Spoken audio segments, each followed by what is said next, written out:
Gina, okay ka lang? Hindi pa rin okay si China eh. Sobrang apektado pa rin siya sa nangyari. Si Auntie Becca para kukunin niya pa si China. Si Ate Celine. Nakakainis lang isipin na kailangan niyang harapin yung sentensyang hindi naman para sa kanya. Hindi dapat si Celine ang nakakulong. Kailangan may gawin ako. Alam kong ikaw tsaka yung mga alipores mo yung bumugbog sa akin kagabi. Huwag kang namimintang nang wala kang pruweba. Dahil kung ako hindi makapagtimpi sa'yo, gagawin ko talaga yung binibintak mo sa akin. Hindi ako natatakot sa'yo. Kayo po ba yung magpapapick up? Oo nga. Ano ho ba yung pipick upin ko? Ikaw ang pipikapin namin. Wala akong pakialam kung saan niyo siya dadalhin. Basta importante, lumabas na marumi siyang babae at masira yung reputasyon niya sa lahat. If I could give you back all of the pain you caused me, you caused my family, I would, Celine. I'm sorry, Lance. Hoy! Bilis mo ah! Hindi ikaw yung pumatay sa Leo Guerrero na yun. Paano mo naman nalaman na hindi ako pumatay kay Leo?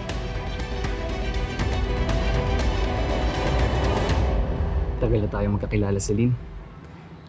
Alam ko naman na hindi mo magagawa yun.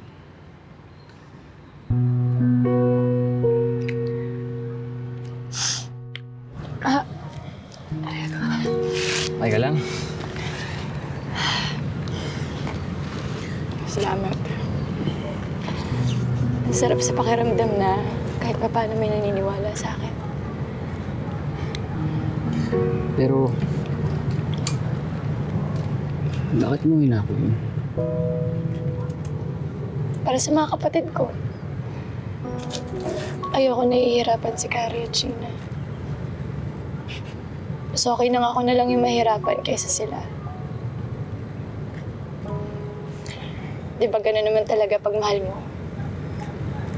Ate ako eh. Kahit na ano pang hirap yan. Kahit na yan pa yung pinakamalaking sakripisyo, gagawin ko para sa kanila. Alam ko. Pero, minsan talaga may mga bagay tayong nagagawa na kahit mali. Pero kumpara naman sa ikabubuti ng taong mahal mo, eh, nagawa mo.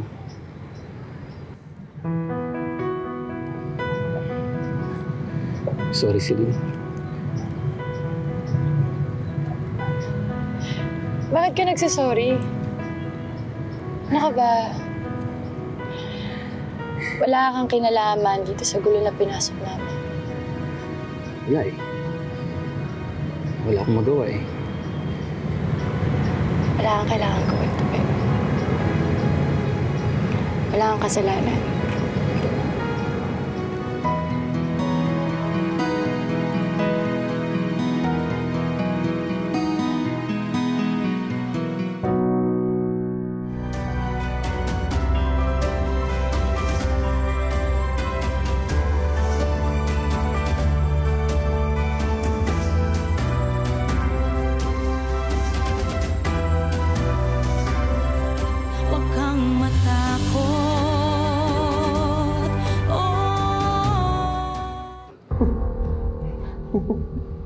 Pagsuswertehin ka nga naman, di ba? Boss, napakaganda! Ang puti pa! So paano? Happy Fiesta! Boodle fight na to! Tara!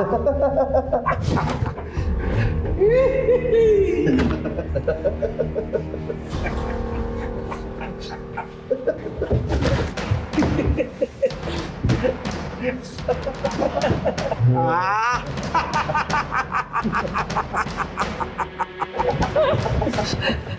Nasaan ako? Ikaw! Ano gagawin mo sa akin? Maglalaro lang tayo. Pwede naman, di ba? Huwag kayo lumapit sa akin! Yung matapang. Yan ang gusto ko, mas challenging. Huwag ka lang pumalag, mag-i-enjoy ka naman eh. Ayoko! Ayoko!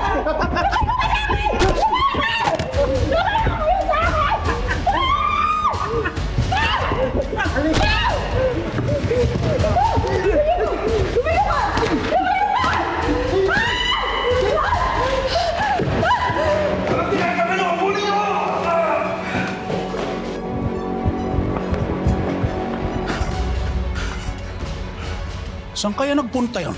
Baka dumiretso dun. Hindi kaya dito? Nga, tara!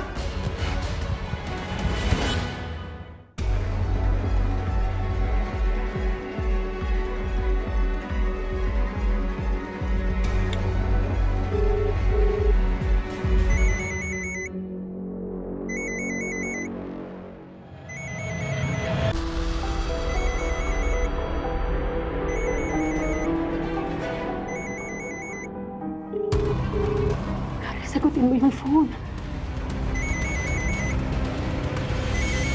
Sigurado ho kayo, Tita Remy? Yun ang sabi ng nanay niyo. May racket siya. Kung hindi siya makasagot sa tawag, baka busy siya dun sa delivery ng racket niya. Ewan ko ba dyan sa nanay niyo? Ay, naku, ewan ko.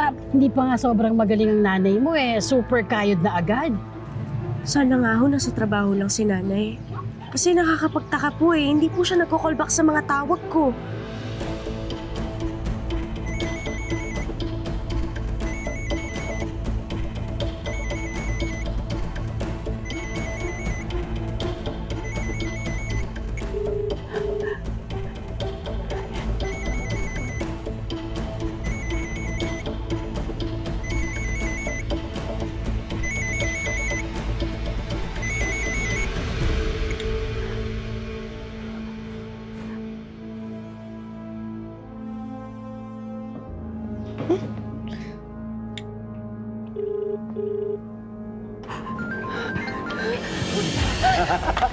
Alam mo, tatakasan mo ko. Bitiwan mo ako, pakawalan mo ako! Hindi sinasagot ni nanay. Huwag ka, bitiwan mo ako! Papapakin muna kita bago kita pakawalan. Kaya ka talaga! Ano ba? Ano ba? Ah! Parang awa mo na, bitiwan mo na ako! Ayoko! Baka hinahanap na ako ng anak ko! Ano ba? Ayoko! Pauwiin mo na ako! Parang awa mo na! Oo, makakauwi ka lang sa mga anak mo pagkatapos natin maglaro. Huwag ka na! Huwag ka na! Ayoko! Huwag mo ako! Awa ka! Bitiwan mo ako! Ah! Oh, sabi ko na nga ba, naiiwan ko yung cellphone ko. Ate, si nanay tumatawag. Kaso di ko nasagot kasi natutulog ako, ang lalim eh. Ang bigat kasi ng katawan ko. Tapos nung tinatawagan ko siya ulit, di naman siya sumasagot. Sabi ni Tita Remy, may racket daw si nanay ngayon eh. Kaya hayaan mo na lang muna. Baka naman... Alam mo ate, ngayong wala na si tatay, tapos si ate nakakulong, si nanay naman laging busy sa trabaho. Magbabago na kaya ang buhay natin? Kasi tingnan mo, tayong dalawa lang yung nandito sa bahay ngayon. Sa isa't isa lang tayo kumukuha ng lakas.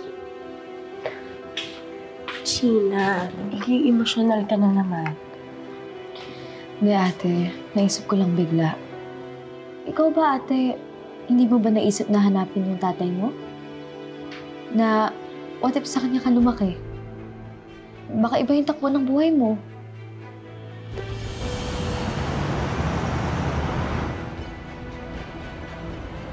Minsan naiisip ko yan. Na sana lumaki ako sa totoo kong tatay. Pero napagod na rin ako kakaisip.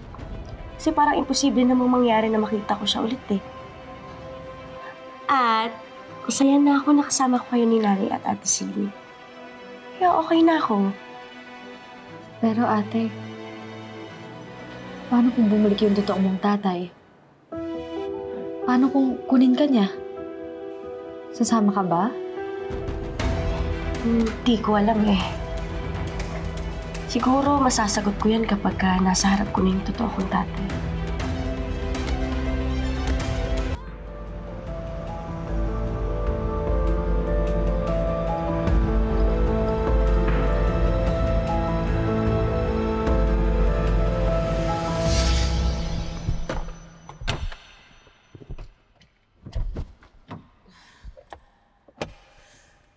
Nakita mo yung cellphone ko?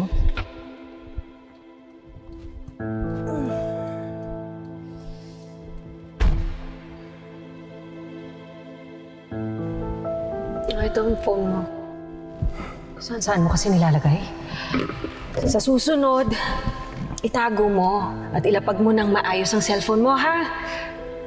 Kung saan mo kasi nilalagay. Hindi ko alam kung anong gagawin ko kapag wala ka.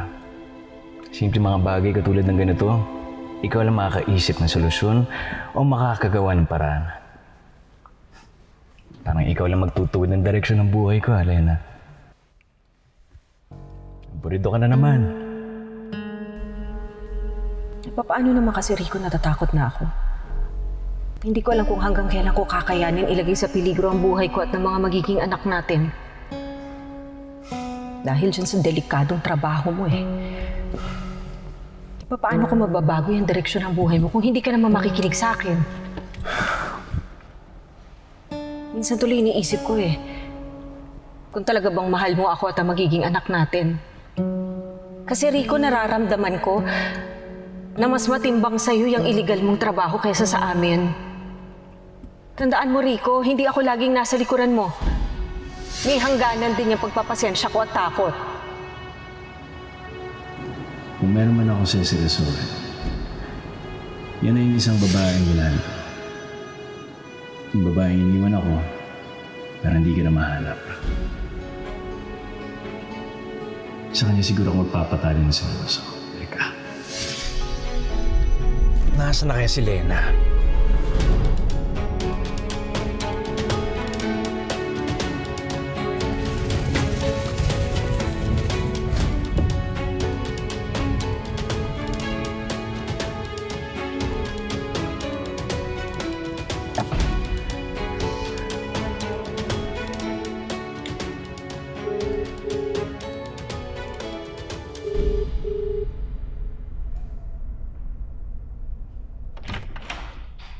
Saan ka galing?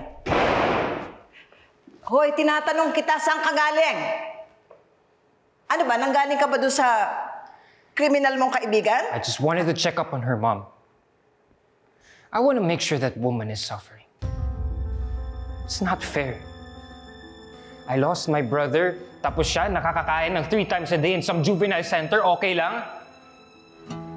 Alam ko mali eh, pero I want to give her so much pain, Mom. I lost Leo, Mom. I lost my best friend. I lost my brother. Yeah, I'm sorry.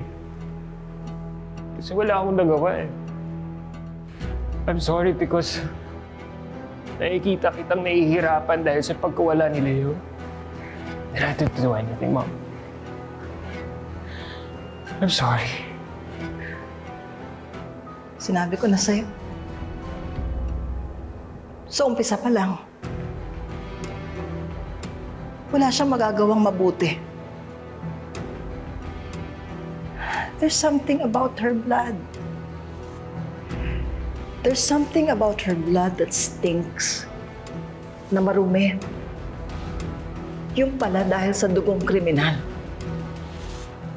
Kaya hindi ako titigil hanggat hindi niya nakukuha ang parusang nararapat sa kanya. Hindi porket nasentensya na siya, tama na yon. Hindi. I am not done with her yet. Parang awa mo na, huwag mo kong hawakan. Baldo! Unahin mo kami! Tanga ba kayo? Ako nakakita sa kanya? Tama na mga ano mo kayo sa akin. Ayoko! Ayoko! Tama na!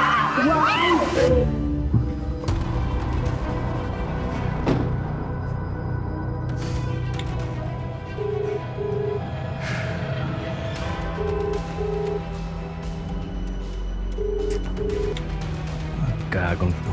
Di sumasagot.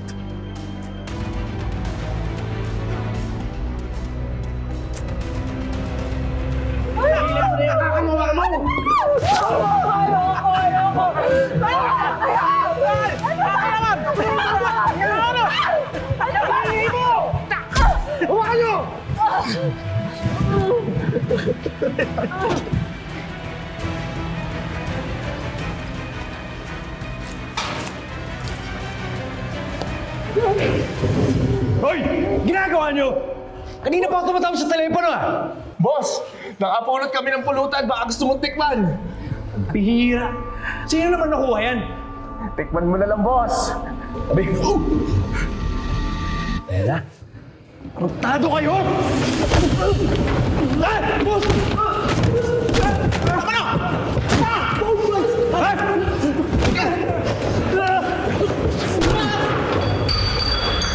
Tarantado!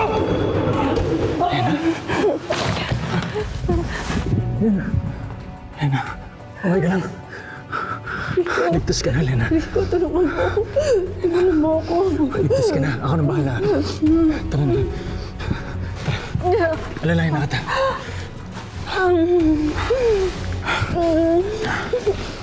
Banda lang. Okay ka lang. Lena. Lena. Lena. What do you mean na hindi siya pwedeng ilipat? Ha? From juvenile center, hindi ba siya pwedeng ilipat sa isang normal na kulungan? Para saan pa na nagkaroon ka ng isang mataas na posisyon, kuno, na hindi mo naman magamit-gamit? I'm very, very sorry, Ate Velda. What can I do? I cannot abuse my power. And besides, nakuha mo naman yung hustisya na gusto mo para kay Leo. Diba? Nakatulan na yung suspect sa korte. Dumaan pa sa tamang proseso. No. You don't get the point. I want her to suffer. Mangyayari lang yon pagka nakita ko na nailipat na siya ng kulungan. Sa isang normal na kulungan. I already explained it to you, ate. Kahit lumagpas pa siya ng 18 years old, si Celine, at inabot siya sa loob ng facility na yon, hindi pa rin siya ililipat sa normal or sa ordinary na kulungan. Unless meron siyang ginawang hindi maganda at hindi maganda yung record niya habang nandun siya sa loob ng juvenile center. Pagtungtong niya ng 18 years old, pwede na siyang ilipat sa normal na kulungan. Hindi na kailangan mag-antay na maging 21 years old siya. Pero alam mo ate, masakit ang pakinggan pero if I were you, why not? Tanggapin mo na lang yung sitwasyon. Nakakulong na yung tao eh. Kahit pa paano pinagbabayaran na ng bata yung nagawa niya sa anak mo. Sakit ng katawan natin. Uy, ano na nangyari? Nasaan na yung babaeng yun, yung buruang Lena? Nagawa niyo? pumalpak, ma'am. Baldo, huwag mo sabihin sa akin na pinaalis niyo yung babaeng yun tapos hindi mo ginawa yung pinapagawa ko sa'yo. Hindi namin pinaalis. May tumulong sa kanya. May tumulong? Sino? Si Boss Rico. Inabutan niya kami. Tinulungan niya yung Lena na yun. Si Rico? Saan sila nagpunta? Well, ate, look at the time. You know I miss you, but I love to chat, but I have to go. May meeting pa ako sa Makati. I'm very sorry, just contact me whenever you want. Okay? I have to go.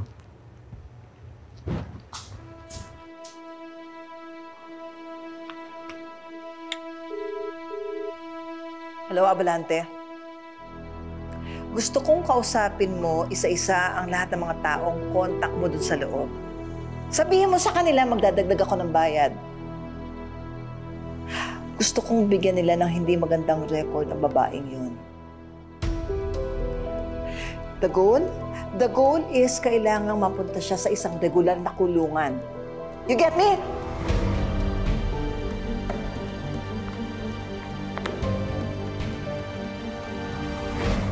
Oh, Gina, kain na.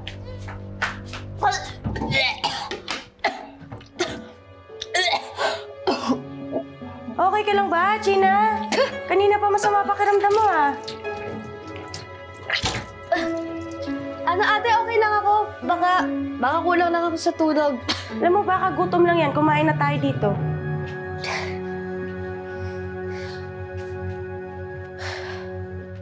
Kain na.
Gising ka na pala.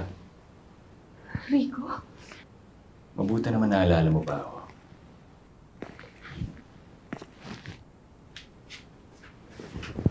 Lumayo ka sa akin.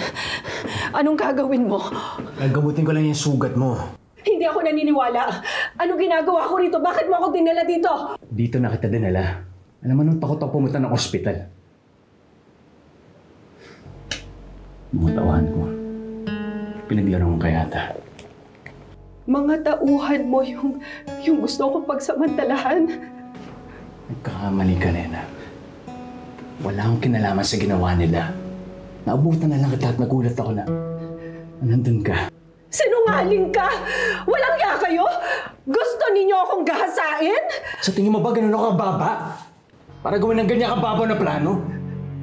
Sa'yo pa? Lena, hindi ka magagawa yan sa'yo. Sa tingin mo maniniwala ako sa'yo, Rico? Kilala kita! Alam ko yung mundong ginagalawan mo. Alam ko yung mundong tinakasan ko. Sa pagkakakilala ko sa'yo, alam ko na maaari mong gawin sa akin ito. Bahala ka kung anong gusto mong isipin. Pero malinis ang konsensya ko na wala akong kinalaman sa ginawa nila. Kung pinahanap kita, ng mga tapapatikim sa mga tuwan ko, ayaw kong sinasiring akin. Hanggang ngayon talaga bastos ka pa rin.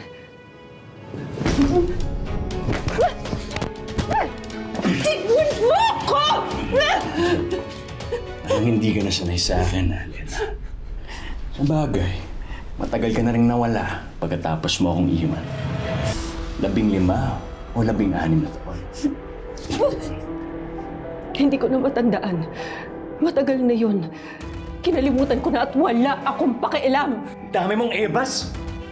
Kung magpasalamat ka na sa ginawa ko. Ha? Tingin mo ba makakaligtas ka kung hindi kita tinulungan? Ano hanggang ngayon? Taas pa rin ang pride mo? Kailangan ko na umalis. Baka nag-aalala na yung mga anak ko. Anak? Lena, sandali! Lena, yung anak natin. Nasaan siya?